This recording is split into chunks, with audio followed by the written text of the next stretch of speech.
Coucou tout le monde, on se retrouve aujourd'hui pour une vidéo qui m'a été beaucoup demandée suite à la revue sur les shiny et les translucent. Donc ça va être pour faire un Mica Shift. Donc voilà, je l'avais fait sur un échantillon et vous avez été beaucoup à me le demander.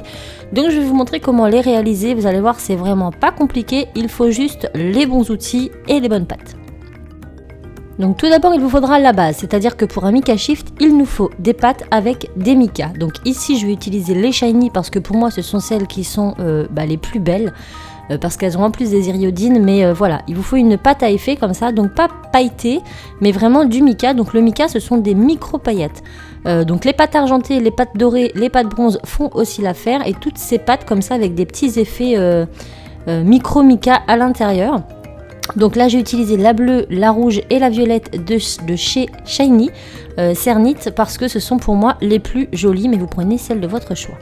Ensuite il vous faudra des plaques de texture, il vous faudra un rouleau et un scalpel, enfin une lame, mais une lame souple. C'est très important et vous allez comprendre après pourquoi. Donc tout d'abord vous prenez votre pâte avec les micas et vous la malaxez bien de façon à ce que tous les micas soient bien mélangés et qu'il n'y ait pas plus de micas d'un côté que de l'autre. Il faut vraiment bien malaxer votre pâte. Donc après ça dépend aussi des effets que vous voulez, ça peut être joli en la mélangeant très peu. Donc ensuite on va tout simplement venir l'étaler, on va venir bien ancrer notre plaque de texture à l'intérieur. Donc plaque de texture pareil, vous prenez celle de votre choix, il faut vraiment qu'elle soit bien, que l'empreinte soit bien marquée. Maintenant on prend notre lame et on va prendre le côté biseauté au dessus, le côté plat en dessous, vous voyez bien au niveau de la coupure de la lame, et donc le côté biseauté au dessus, vous recourbez un petit peu votre lame et vous venez effleurer votre pâte. Donc allez-y doucement, il ne faut pas retirer trop de pâte d'un coup, donc vous y allez par petites touches comme ça. Donc vous pouvez repasser plusieurs fois sur le même endroit, car plus vous allez enlever de la pâte, moins votre marquage sera présent. Et une fois que c'est plus ou moins lisse, on passe un coup de rouleau dans les deux sens pour ne pas trop déformer le motif, et votre mica est prêt. Donc là bien sûr j'ai fait juste des échantillons, donc j'ai pas fait quelque chose de propre, de net, c'est pas ce que je voulais voir, enfin c'est pas ce que je voulais rechercher, c'était plus pour vous montrer. Donc je fais pareil avec mes autres couleurs, donc je malaxe bien, j'étale grossièrement puisque là c'est un échantillon, je mets bien ma plaque dessus. Donc les plaques silicone sont vraiment les mieux pour les micas parce que l'empreinte sera vraiment bien profonde. Et une fois que c'est fait, on retire le relief avec notre lame et vous voyez, j'effleure ma pâte comme ça. Donc vous allez pouvoir repasser plusieurs fois au même endroit, ce n'est pas grave, mais prenez votre temps, n'enlevez pas un trop gros morceau de pâte d'un coup. Et c'est pour ça que les lames souples sont vraiment idéales pour ça, parce qu'on peut vraiment y aller par parcimonie à différents endroits.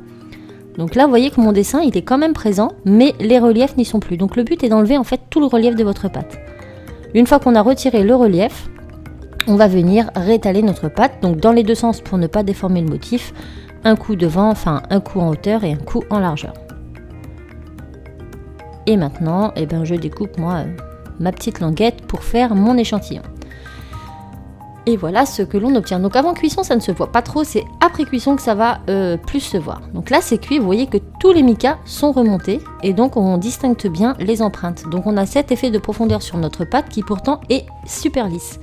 Donc voilà comment faire un Mica Shift, c'est vraiment à la portée de tous. Regardez-moi celui-ci comment il se voit bien. Maintenant pour que le Mica Shift se voit encore mieux, vous allez donc poncer votre création. Moi ici je ne l'ai pas poncé parce que c'était des échantillons. Et comme je venais de recevoir mes petits pompons de flanelle, j'ai tenté le lustrage rapide avec ma Dremel. Donc je vous montre un petit peu. Si vous n'avez pas de Dremel pour lustrer, vous pouvez vernir votre création. Et c'est au vernissage ou au lustrage que le mica va encore plus ressortir.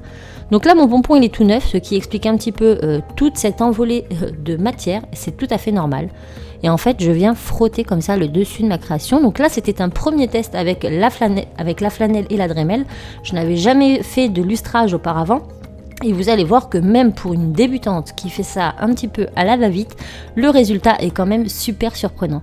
Donc la Dremel coûte cher, mais vous pouvez prendre tout autre outil portatif pour percer, ça marche. Et mes petits embouts en flanelle, je les ai eus sur Polir Malin, je les ai payés je crois 7 € les trois flanelles, et ça dure quand même très longtemps. Donc je vous mettrai les liens en partie plus information si vous voulez vous mettre au polissage, mais j'étais super contente du résultat.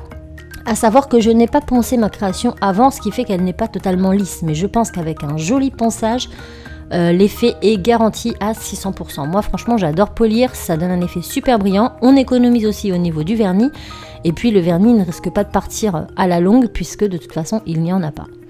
Donc là je vous montre grossièrement comment j'ai fait. Il faut faire attention quand on fait ça parce que des fois les pièces s'envolent. C'est assez marrant. Je ne sais pas si on va la voir à un moment donné, mais j'ai des pièces qui ont volé un peu partout dans ma pièce parce que je les tenais mal. Donc voilà mon bout de flanelle une fois utilisé, mon petit pompon. Donc c'est normal qu'il s'épluche un peu au début, mais après, voilà. Donc là, vous voyez, je ne les ai pas vernis. Elles sont uniquement lustrées, rapidement. Je ne les ai pas non plus poncées. Et le résultat est vachement chouette.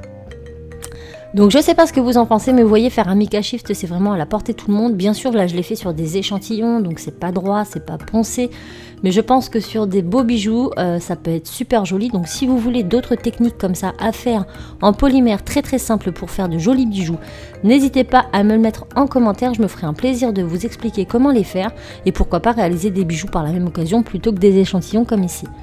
Donc vous voyez un petit peu le lustrage, bon c'est un peu granuleux parce que je ne l'ai pas poncé, je l'ai juste lustré, mais quand même c'est chouette. Donc j'espère que cette revue vous aura plu, je vous fais plein de bisous et je vous dis à très vite. Ciao!